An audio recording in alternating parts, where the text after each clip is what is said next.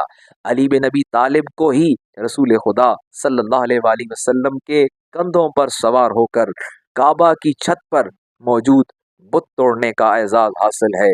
حضرت علی المرتضیٰ ایسے سخی کہ رات بھر باغ میں مزدوری کی، اس سے جو سے پکنے والی روٹیوں کو عین افطار کے وقت سوالی کو دے دیا۔ 3 دن ایسا ہوتا رہا۔ رسول خدا صلی اللہ علیہ وآلہ وسلم، علی، فاطمہ، حسن و حسین 3 دن فاقے سے رہے جس پر سورہ ہل عطا کی آیات نازل ہوئیں۔ خاتم الانبیاء صلی اللہ علیہ وآلہ وسلم نے ایک مقام پر فرمایا، علم قضا کو 10 حصوں میں تقسیم کیا گیا، 9 حصے علی کو اور 1 حصہ پوری دنیا میں تقسیم کیا گیا۔ صرف مفکرین نہیں، تمام اولیاء نے بھی محبت علی کے ذریعے نبی اور خدا تک پہنچنے کا راستہ بتایا۔ آج اگر امت مسلمہ میں جذبہ حیدری بیدار ہو جائے تو مسلمان ہر بحران سے نجات پا سکتے ہیں اور استعمار کی طاقتوں کے بت کو پاش پاش کر سکتے ہیں۔ بقول شاعر مشرق علامہ اقبال لاہوری، دلوں کو مرکز مہر و وفا کر، حریم کبریا سے آشنا کر، جسے نانے جویں بخشی ہے تو نے، اے اسے بازوئے حیدر بھی عطا کر، جسے نانے جویں بخشی ہے تو نے، اسے بازوئے حیدر بھی عطا کر۔